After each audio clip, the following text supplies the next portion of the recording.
Hello, ladies and gentlemen.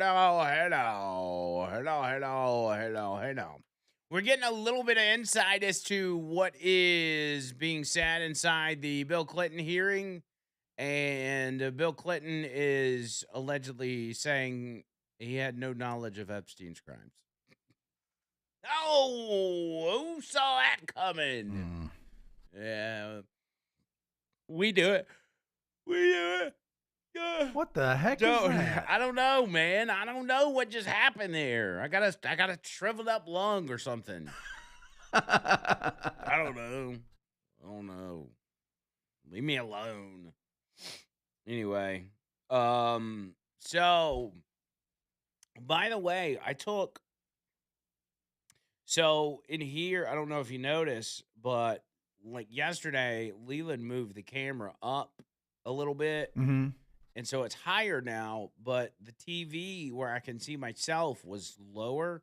So it used to be kind of level with the camera, where when I was looking at myself on the TV, it looked like I was looking into the camera. Well, now that it's up, it wasn't matching. So I actually pulled the TV stand actually pulls up. If you look in here in the studio, hmm you can see that it's higher now. See the TV there? Yeah. Well, it looks great. You're right in the frame. You're looking good. Before there was a lot above your head, a lot of space. Yeah, I try to avoid that. Yeah. I always Tony had to Gump move would be it. proud. Yeah, you better be proud. I always have to move it when I come in here because Richard Dixon's got it just way too high. Like the camera's like pointed up towards the ceiling, and I'm like, "What are you doing?" Well, I want people to see the top of my head, the sheer shine that I have. I worked on that all morning at 2 a.m. Wonder if he does shine his head back and I forth. think that's what bald people do, don't they? Don't they shine their heads? No, they shave their heads, but shine, I don't know. I think they do. I think bald people shine their heads. Wait, what say you, bald people? Y'all shine your heads or what? You get a nice shine, a little shoe polish, rub it there on the top of the old cranium. Get a good sheen going. Is that what y'all do? I was bald one time. I shaved my head one time, and I looked like a freaking a, a, a, a damaged orange. It looked awful. I mean, it looked like a papaya. My head looked like a dragon fruit or something. It was bizarre. So I never did that again. And if I go bald in the future, ain't no thing, buddy. I'll just keep this hat on. That's right. I ain't worried about it. The hat's where it's at, man. Hat's where it's at. All right, so we have found ourselves in a bit of a predicament. hmm Yesterday we were supposed to get suggestions for John Bird Plays Guitar next week. Like today he plays the Ballad of Curtis Lowe. Right. But we need a song for next week, and we were supposed to take suggestions from you yesterday, but we didn't. So now we need those suggestions from you. We're gonna have to pick you a top four and announce that top four. Uh, wait, dude. Okay, no wait. hmm The top four doesn't get announced till Monday. Wait, no, that's not right. The top four gets announced today, and people vote to the end of the day today.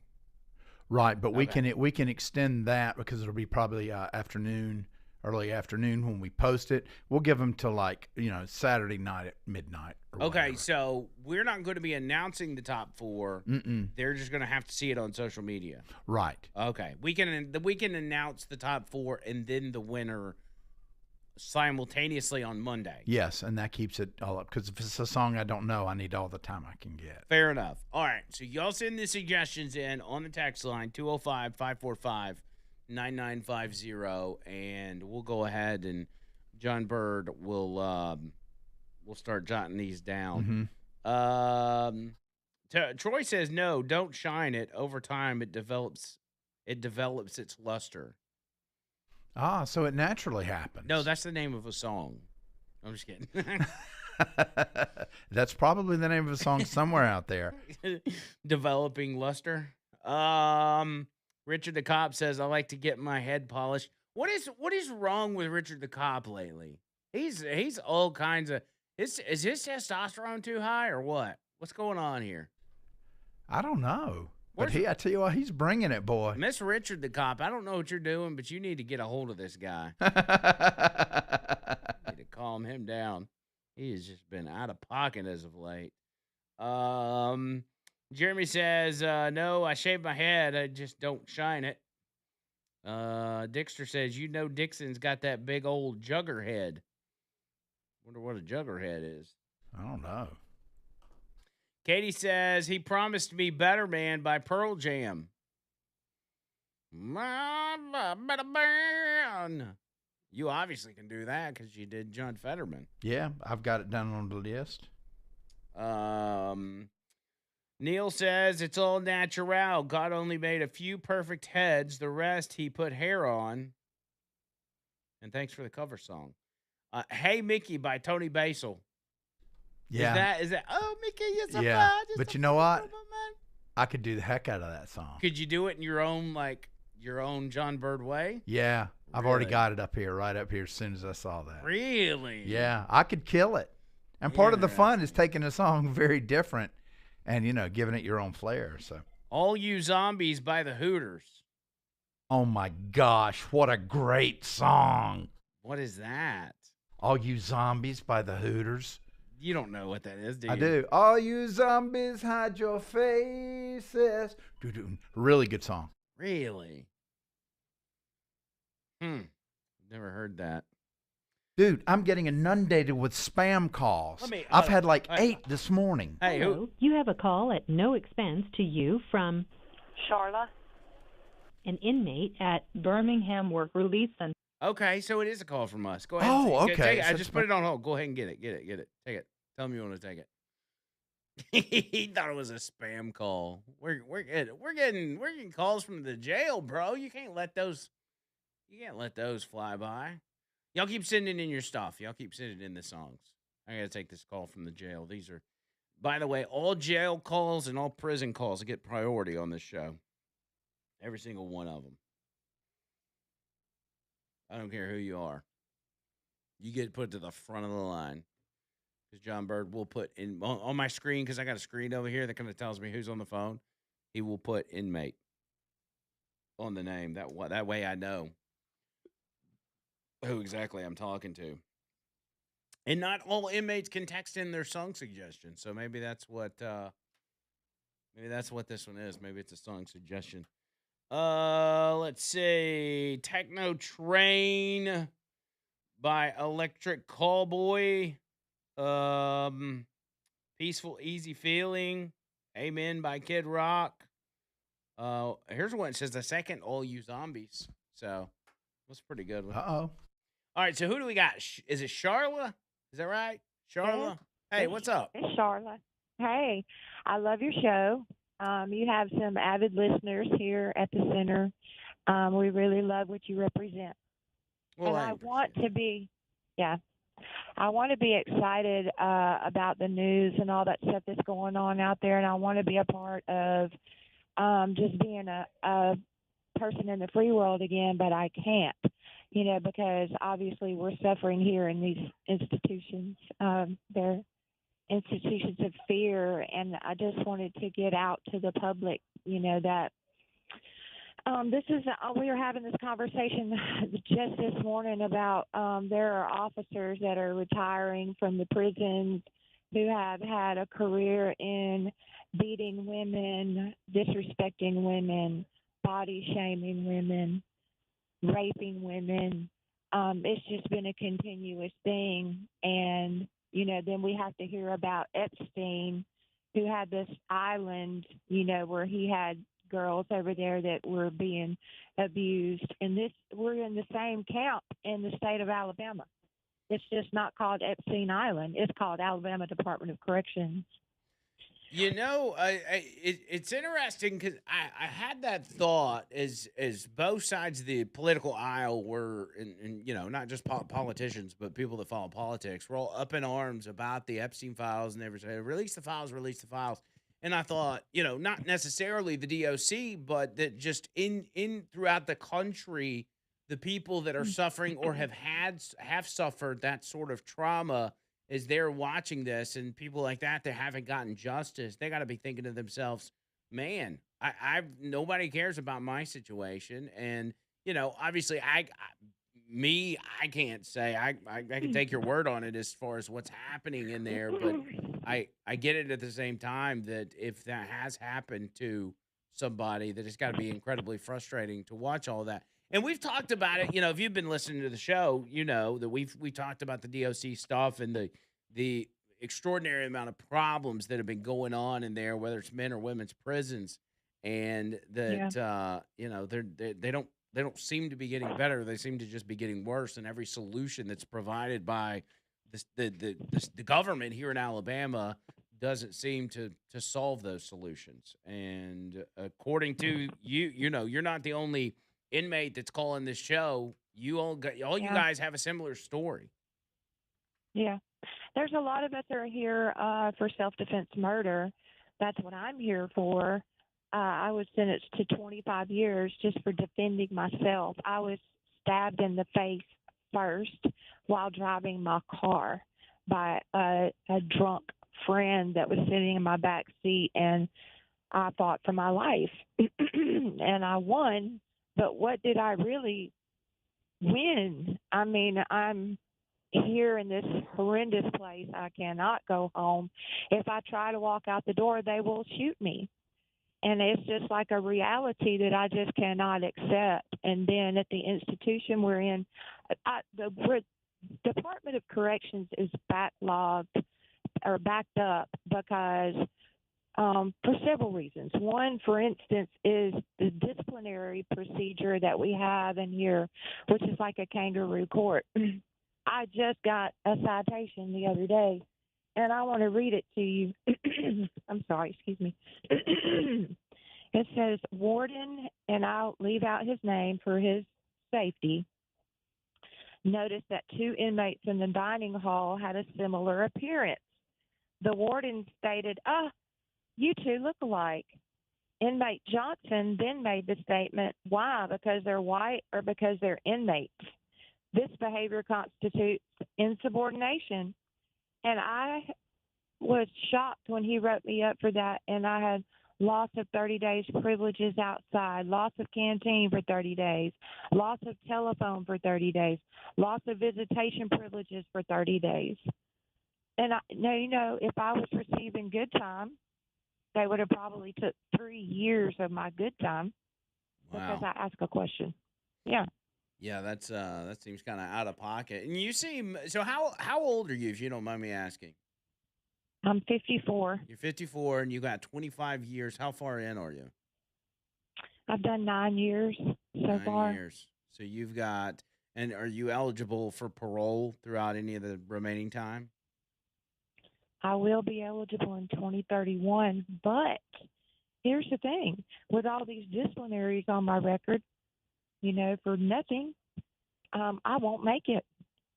I won't make parole. They'll set me off 5 years, then they'll set me off 5 years until eventually I'm just old. I'm 71, and I'm laying in a bed in the back. I'll be back at Tutwiler, and I'll be in a concrete cell by myself, laying in my own refuse and praying to God that I'm not mentally there. Yeah. And that's how it'll end. Wow. Yeah, and from what we understand, I mean, even with if you throw out the disciplinary stuff, I mean, the parole is not working out for anybody anyway because they're not paroling anybody, even if they do have good behavior, right? No, that's right. Like I think it was like at 6% of people were making it at one time, and then there was a little bit of awareness that was brought to the people and the parole board when I think it went up to like 12% were making parole. Wow. But I'm sorry. I had written an article in January 23rd, 2024 is when it was published. And the title of my article was Victims of Incarceration. But the Prison Journalism Project, it retitled it to What It's Like to Live in One of the Country's Deadliest Prison Systems, and put a big picture of Julia Tutwiler on the front, my name across the top of the page. And the very next day, which would have been January 24th, I am in the warden's office with Warden Brown, Blanding, Captain Baldwin, and they're just interrogating me about, what would I do to make it better? What do you think that you can do? You're just a lowly inmate. I said, well, the one thing that I can do is because I'm intelligent and I have a pen, and I can get things out there that way and be a voice for the voiceless. That's all I wanted to do. Yeah. Yeah. Now that's it's frustrating. I mean, it's frustrating for me. I can't imagine what it's like for you guys, and as well as we all do that there are probably people in there with you that deserve to be there, but there's also people that are in there that are end up in, whether it's an unfortunate circumstance like yours, if it's the way you explain it, or maybe just simply nonviolent crimes that maybe they deserve a lot less time, or they deserve parole that they're not getting. It's a serious problem, and I assure you that this is, we here on this show, we've got to cover a lot of stuff, and we get caught up in different headlines and this, that, and the other. But this is not an issue that I'm going to let go. I'm not going to say I've been at the forefront of it, but ever since the release of that, the documentary, The Alabama Solution, I'm staying on top of this issue, and I'm staying in contact with people about it. So hopefully you all know that you at least got, one guy out here fighting for it. Well, we'll count John Bird too. You got two people fighting for you. And we're praying for you guys too. The last thing I wanted to say, my friend is sitting over here just chomping at the bit to get this out. The thing about the young kids that are coming in here for nonviolent property crimes, and wait a minute, I'm going to back up and address something you said. Yes, there are certain people that do need to be incarcerated. I'm not saying that we need to get rid of our system that keeps the public safe, but they're getting the lines crossed and blurred of what is safe and what is not safe, and or who has been victimized. And now I've become the victimizer because in my trying to protect myself, now I'm a paper monster. Okay, so, but my friend is over here wanting me to tell you guys that the problem with the kids that come in here in the system, they're already rebellious. They're probably already fighting their parents. They already probably think that gangsters are cool and, crime is cool or whatever it is, because I thought the same thing when I was a kid. And then they come to prison and they learn how to really be a criminal. Yeah. Because you have seasoned criminals in here who don't mind teaching these kids how to pop a socket or roll up some tissue paper and, do the little things that they do in here. Get some batteries. Yeah, because what else is there to do? Yeah, and they get caught up in the system. Then they go out. They let them out now. The Department of Corrections is going to let them out because they know they'll be back. Yeah. But those of us who, we're tired, I want to go home. I have a daughter that has a daughter with schizophrenia, and my daughter has nobody out there. Her father was not a father, and she's alone, and she's 35, and she's dealing with my 16-year-old granddaughter who's suffering, and I want to help them, and I can't. That's so awful. But, yeah. Which prison are you at, or are you at work release? You're not at work release. I'm at work. I'm at work release. Oh, okay. I am, but I can't work because I have a violent crime. I could just sit here and watch everybody else be happy and go to work and take care of themselves, but I can't do it. Do you side note here, but do you know our friends Tony and Libby that call the show? Yeah, I'm in the dorm with Libby. Okay, well, tell them we said what's up. So I will. Well, y'all keep in touch with us, okay? We'll keep fighting how we can on this side, and y'all just keep your head up, okay? Thank you for fighting for us. Absolutely. Thank you, Charla. Bye. Appreciate it. Bye. Yeah, so you never know, John Bird, when it's a scam call or when it's Yeah, I'm just gonna keep going through them. I'm glad you grabbed that one. You're gonna have to conversate with every spam call that comes through now. Yeah, man, that's powerful. We need to talk about you and I and Tony really looking into this. Yeah, and maybe crusading. it's weird because I kept having these things pop up where it was like, I don't know, I was, it almost felt like I was being led to do more on this prison thing than I anticipated on doing. You know what I'm saying? Like Mm-hmm. it's almost it's like these different coincidences keep coming my way, and it's almost like signs. I'll give you a perfect example. So we know Alabama Jammer, right? Right. He's in prison in the DOC for life for a murder that he says he has not commit. And for any of these inmates that we converse with on this show, I don't know what happened. I don't know the real story. We can take them at their word, or you can believe what the judicial system said. It really it's doesn't matter because the audience knows as much as I do about whether they're guilty or not. Okay. But I look at this situation with Charlotte that just called. I mean, she's a very well spoken lady, and it kind of, you take some of those factors and you're like, okay, well, it would make sense that maybe you were trying to defend yourself or what. But anyway, you can just draw your own conclusions. But so Alabama Jammer reaches out to me via email, and y'all can email me as much as you want. Some of y'all email me on my personal. I will tell you, if you email me on my Cumulus email, you're more likely to get a response just because my personal email's just got so much crap in it that it's hard to go through, which is andrew.mclain@cumulus.com. Andrew.mclain@cumulus.com. But anyway, Alabama Jammer reaches out to me via email, and he's like, man, I'd really like you to talk to my attorney, and I can't remember the attorney's name, but he's like, this is her name. She's the one that's been working on my case. That very lengthy article about his case that he sent us, it was, she was interviewed, or they used her to write that story or whatever. Anyway, I started looking into it to see like where she is or whatever. Turns out his attorney's office is down the hall from my attorney. They're in the same building. Really? Yes.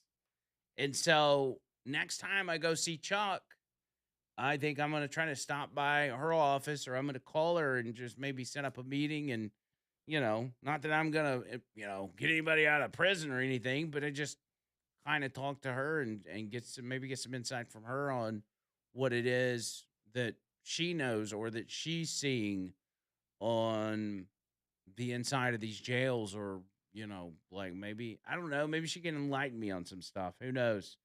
But it's a whole big mess, man. And I will reiterate, at this point, the people that made the Alabama solution should probably pay me money because I've promoted it so much. But I don't expect anything because I believe in it. I think it's a great documentary. And the thing is, the people that put this documentary together, like the person that, I guess, the producers, the person that came up with the idea or whatever, these are not people that would align with me politically. I think they're actually on the opposite end of things. But this is something that I can get on board with, obviously. And if you have not seen it, my Lord have mercy, go watch that documentary. Yes. Go watch it.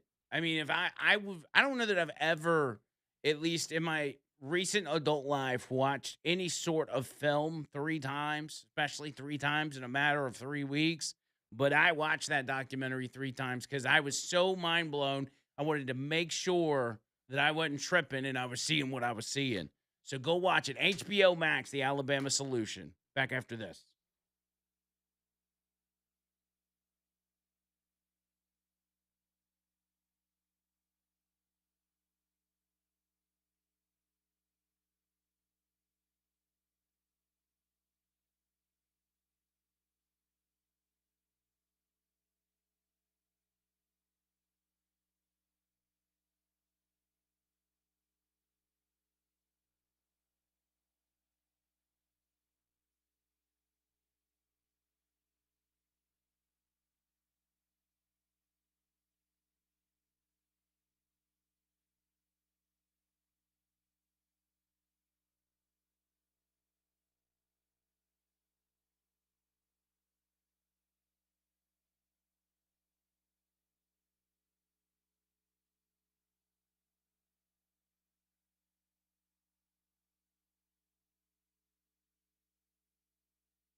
All right, 205-545-9950.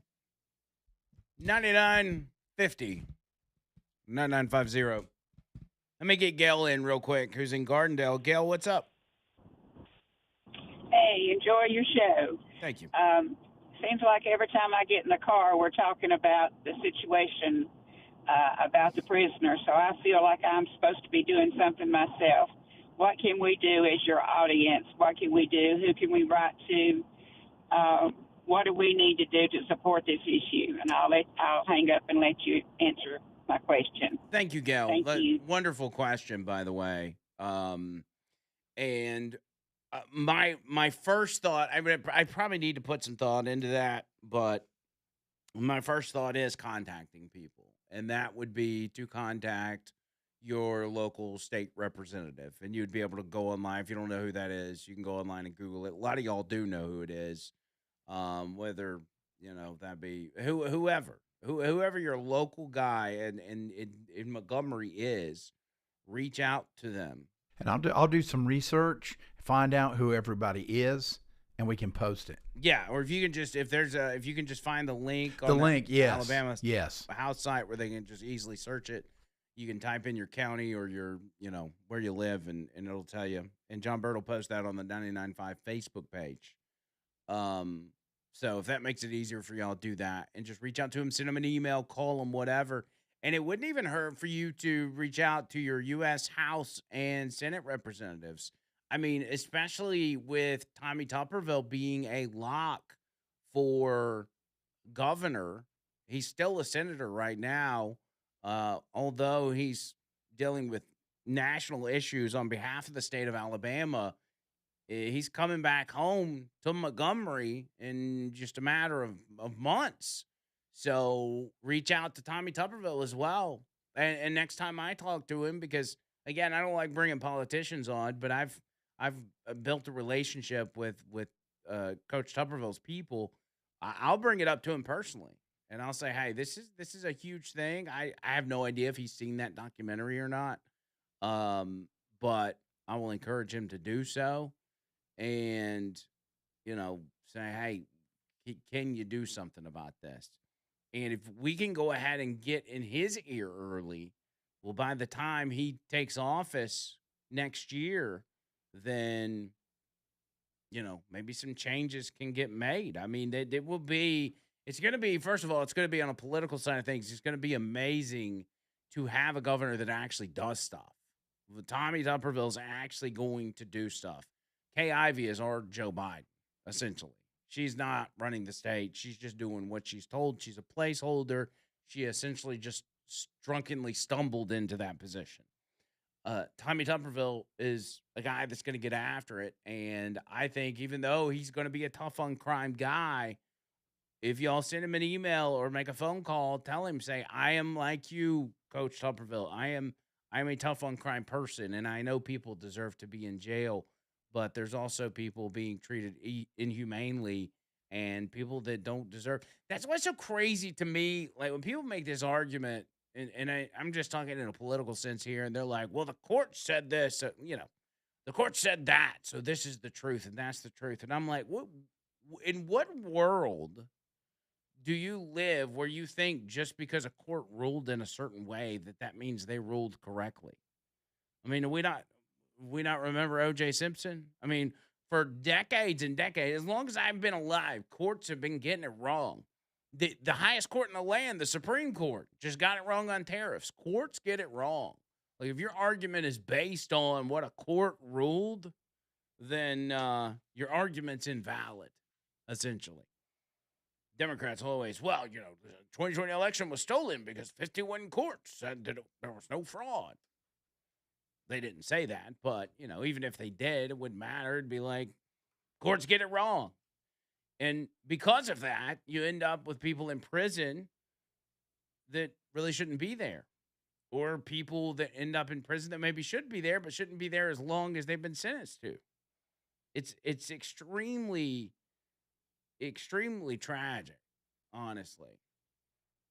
But it's also difficult to get across to the average person that's just kind of got, especially for us conservatives, because we are, again, tough on crime people. We don't want criminals on the street. We want our community safe. So it's tough to go to somebody and say, hey, I want to do something to make the prisoner's life better. Your average person's going to be like, why? These are criminals. They're in prison. But you've got to find a way to explain to people, hey, no, that doesn't mean these are all bad people. Like, first of all, they're still human. And if you're a Christian, you believe in treating these people humanely and loving them and hoping they turn their life around. And humanely doesn't necessarily mean, they have all the luxuries and this and that. No, it's just, basic. And, you've got to remember there are going to be some really bad ones that get let out that shouldn't be let out. And, shouldn't we work on making, and I'm not talking about spending a ton of money, but we're not even spending the money to keep the prisons up, basically. That's what is so insane is I see day after day after day about stories where people in liberal states that are being let out of jail. We just had one out of Sacramento, a literal pedo who was let out. He's only 64 years old. He's been let out thanks to Newsom's new, or I guess back from 2020, their new early release rule. A violent pedo was let out on the streets. A guy, I mean, there was another story, and this is not letting him out of jail, but this just shows you how messed up the system is. There's a guy, they killed a cop in Michigan. And guess what? He's registered to vote and cast his vote from jail every election. Now, see, when did that happen? Like, it's crazy how messed up this system is. And so the moral of the story is contact your representatives and absolutely contact Coach Tuberville and just say, hey, Coach, and you can talk about me in there. Say, Andrew Mclain over in Birmingham, he'll recognize my name. Andrew Mclain on Talk 99.5 has been talking about the prison stuff and the inhumane stuff going on and the parole situation, and we really, really would like you to address that. And if he gets enough of those emails and enough of those calls, it'll ultimately get on his radar, because that's what it's about. It's not about getting through him and convincing him. It's just about getting this issue on his radar and him understanding that it's important to us as Alabamians to, get some justice here, if you will. Walter, the truck driver, on the line. What's up, Walter? Yes, sir. Just heard a quote several years ago that fits into this prison thing. Is those folks are sent to prison as punishment, not for punishment. And tell me what that means. They're sent as punishment, not for punishment. And what do they mean by that? Well, they shouldn't be mistreated when they're in prison because they're not there for punishment. Ah, okay, yeah. That makes sense. I see him. The prison, being in prison is the punishment. They're not going to prison to be punished further. Yeah, so I got you. Correct. That's all I had. Thank you, man. No, that's a good quote. Right. I agree with that. And I believe, all this for, people are saying, no, they should, be punished, not get anything. My thing is, I'm looking at this as a preventative measure. Yeah. Like I said, they're not getting all the creature comforts. But, and another thing, if somebody's afraid, if they get, I hate to say the word shanked, but if they get shanked, the person that does it, death penalty. That will shut down, I believe, even the hardest criminals that aren't insane. Yeah, especially if you kill somebody. I mean, it's murder. I mean, and they see, and and the officers see it. If you shank somebody and kill them, boom, that's it for you. Eye for an eye, if you will. So, yeah, there was, and John Bird's done great work on this. He actually found the article that Charla was talking about that she wrote back in 24. Can't wait to read it. And let me just read you the first couple paragraphs. It's lengthy, but I'll give you the first little bit of it because I think it explains kind of what you're looking at or what she was talking about. She says, I remember the first day I stepped foot inside a prison. It was 1995. The place was eerie and intimidating. I was 20 years old and I thought I might die. But it didn't take long for me to discover that many of the women incarcerated alongside me were not to be feared. Plenty of them were, like me, victims of violence. They had been sent to prison for committing crimes to escape relationships in which they feared being killed. I count myself among them. I was convicted of murder, but I maintained that I killed my neighbor in self-defense to stop him from stabbing me to death. For myself and others, prison is proven as deadly or more deadly than the abuse we encountered before it. The abuse has followed us behind bars in a disturbing cycle of unending harm. I reside at Julia Tutwiler Prison for Women, the only women's supermax prison in Alabama. Tutwiler opened in 1942 and named after an advocate of prison education and reform. Its infrastructure is outdated, and the prison is perpetually over capacity, creating significant public health concerns.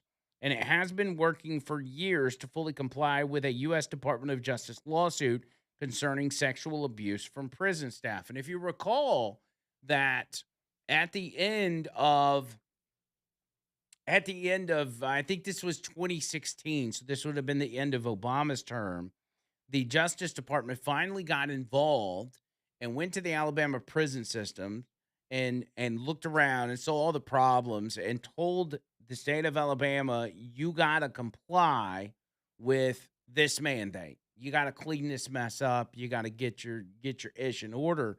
And essentially, the state of Alabama just gave them the middle finger. Steve Marshall said, and Kay Ivey both were like, well, this is an Alabama problem, or this is an Alabama problem, and it requires an Alabama solution. We're not going to let anybody tell us what to do. And so ultimately, they did nothing. Yeah, they were talking about a solution. Well, they never got a solution. You know what the solution is? They built a new prison. They spent way more money than they said they were going to spend, and built a new prison that's going to have the same amount of beds as all the other prisons had. So it's going to ultimately end up over capacity, and it's going to end up in the same shape that the other prisons were, I'm sure. Plus, you're going to still be understaffed, and nothing is going to change. If you go and watch that series I was telling y'all about on, I think it's on Netflix, pretty sure it's on Netflix or Hulu, but I think it's Netflix. It's called 120 Hours in Jail or whatever it is. And this is, I guess, it's a fairly new series. And this is not for prisons, but for county jails, but it mimics what's going on in prison. And it shows the crazy, and it was amazing to me that these local sheriffs would even let cameras inside of these jails because they were in such bad shape. But it shows how awful the conditions are, how inhumane the conditions are, from rats to black mold to overcapacity, just cramming people in small places and people sleeping on the floor, fights breaking out, nobody doing anything about it. Like, it's just bad. And then you go off into what the caller said, with abuse from guards and rape, accusations of rape. Like, that's kind of a big deal. If that is in fact happening, you want your lawmakers, you want Coach Tupperville to know about that. You want them to look into it. The people that are running the show now over the prisons have made it clear they don't care about this. The lawmakers in Montgomery, a lot of them have made it clear that they don't care about this. But they need to know that you care about this and that you want something done about it. And maybe their tune will change. But our Attorney General doesn't seem to care about it. And that's why I'm more concerned with Coach Tupperville knowing about this than anybody. Somebody that's going to essentially, in so many words, from the outside coming in, because the good old boy network is just fine with the status quo. Anyway, let me go back to the article. She says, Tutwiler opened in 1942. Infrastructure is outdated. Prison is perpetually over capacity, creating significant public health concerns, and it has been working for years to fully comply with the U.S. Department of Justice lawsuit concerning sexual abuse from prison staff. Prisons across the U.S. are dangerous and deadly, But Alabama prisons are notoriously awful. Last year, 325 people died in the state prison system. A high majority of these deaths are men. That number is a new record high for Alabama prisons, according to the nonprofit Alabama Appleseed. For years, Alabama prison homicide rate has been amongst the highest in the country. And then she goes into the dangers of Tutwiler. She said there's a variety of ways that we encounter abuse in Tutwiler. I have recently experienced it through mental and emotional torment. For example, my locker box was taken from me by corrections officers in October of 23 after a drug dog allegedly indicated that the box contained drugs. Other inmates who saw the search said the dog didn't give the box special attention. Inside the box were only the pictures and letters I had from my children and family, along with 6 years of journals.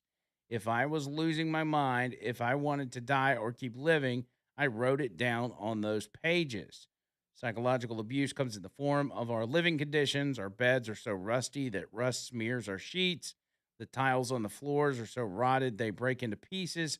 Parts of the ceilings are water damaged, sinking, or completely missing. Cobwebs coat the prison, and there are thick layers of dust on the walls and windows. There are holes so big in the walls that roaches and rats can invade your space when you shower. Some toilets won't flush, so they just get covered with garbage bags to hide the urine and feces.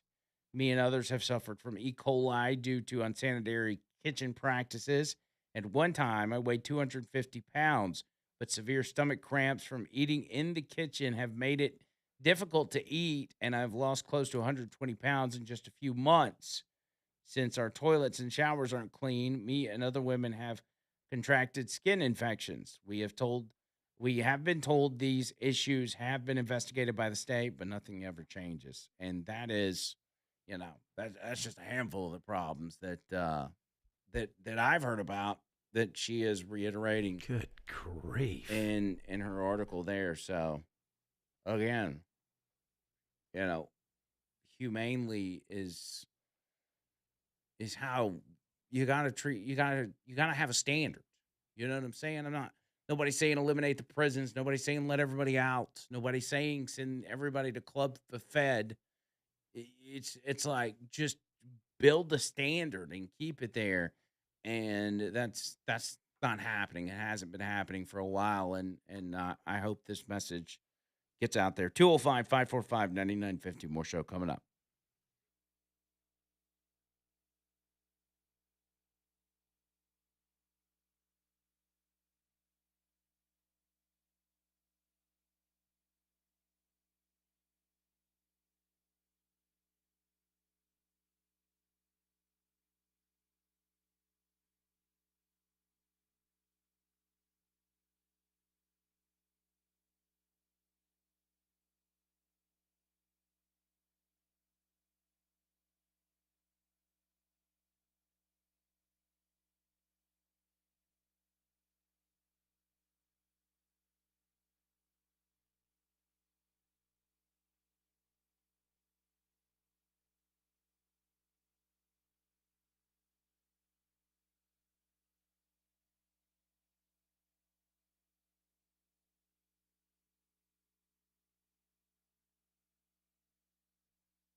Dang, man, we're already halfway through this bad boy.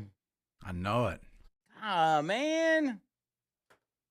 Our time together is almost over, John Bird. It sure. Hey, if you would just mention to folks a few more folks to put in songs, because we started talking about that, and people understandably started texting in about that. Oh yeah. All right, so y'all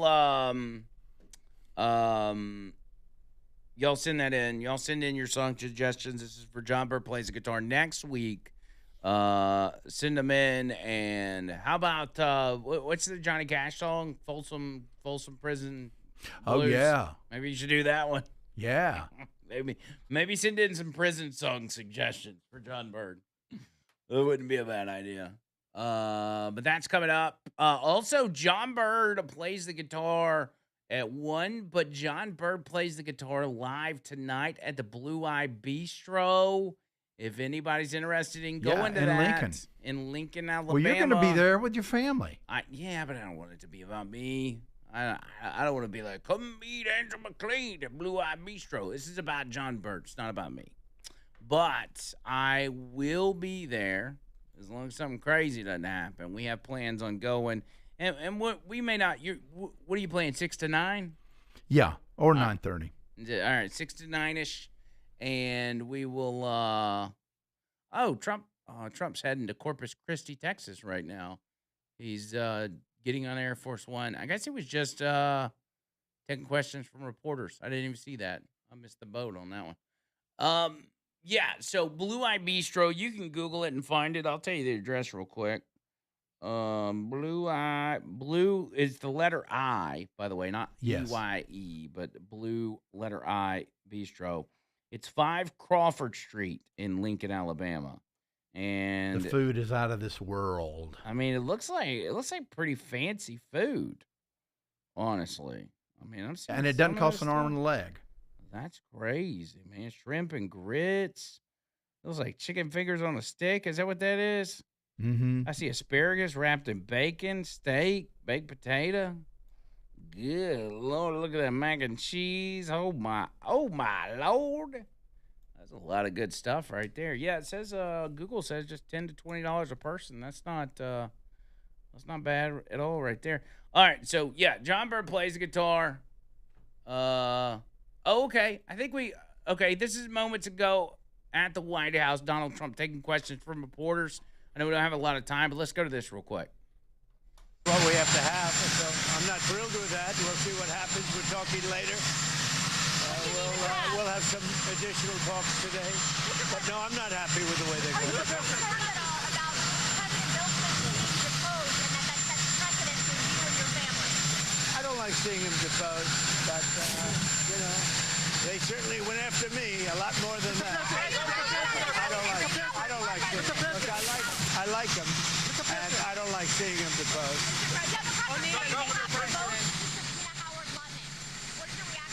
Well, Howard would go in and do whatever he has to say. He's a very innocent guy. He's doing a good job. Mr. President, you said coming boys from Iraq, now he's in Iraq. What's your message to the Iraqi leadership? Well, I get along very well with the Iraqi leadership. Thank you.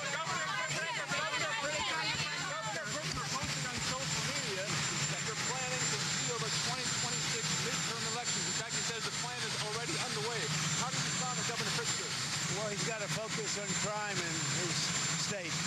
The crime in his state's doing very badly.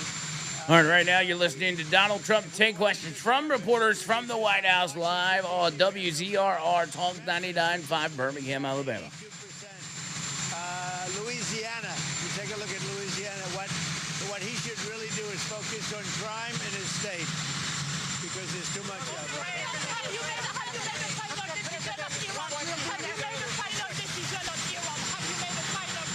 No, I haven't.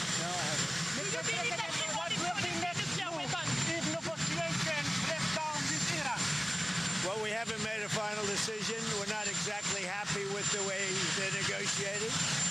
They cannot have nuclear weapons, and we're not thrilled with the way they're negotiating. So we'll see how it all works.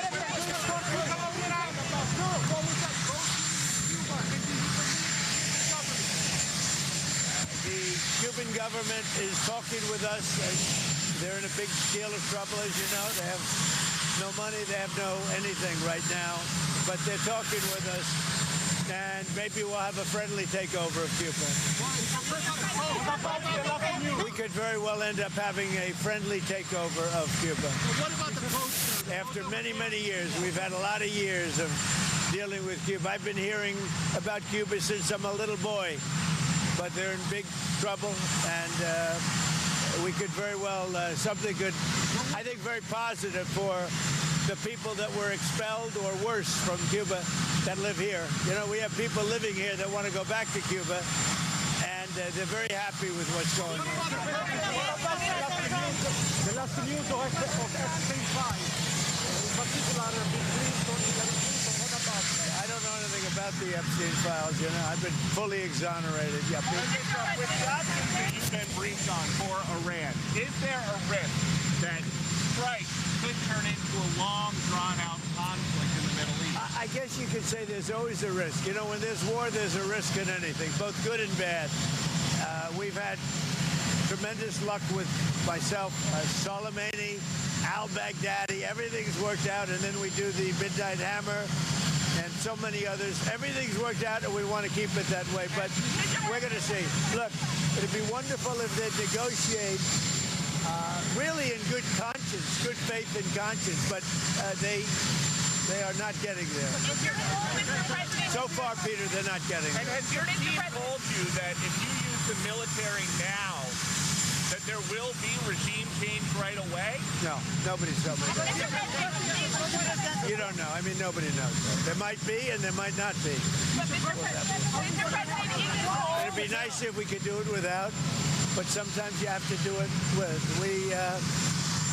When you looked at look, we have the greatest military anywhere in the world. There's nothing close. I'd love not to use it, but sometimes you have to. Mr. President, to be clear,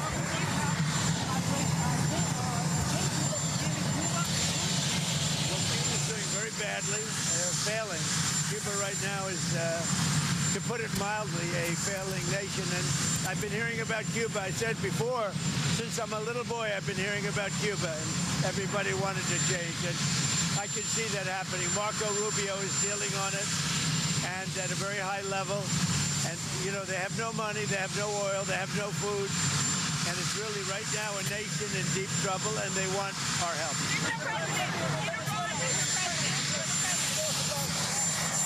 All right, so we'll go ahead and move on from that because he's getting to the end of the line. He just kind of works his way down the line of reporters. But a couple things to take from that. He was talking about Iran there, and he says, hey, I want to make a deal. I think the reporter actually asked the question of, do you see, an attack on Iran being like a long-term, being a long-term deal where we're fighting in the Middle East for an extended period of time? He's like, there's always a risk when it comes to war. He's like, but so far, if you look at my track record, it's been in and out, and that's what I expect to happen. We just get in and out of there and do what we got to do. If they don't want to cut a deal with us, with what they're faced with right now, with what Iran's looking at off their shores at the moment, if they don't make a deal, I don't know that they will. If they don't make a deal now, I don't know if they will, but we'll see. He also says we could have a friendly takeover of Cuba.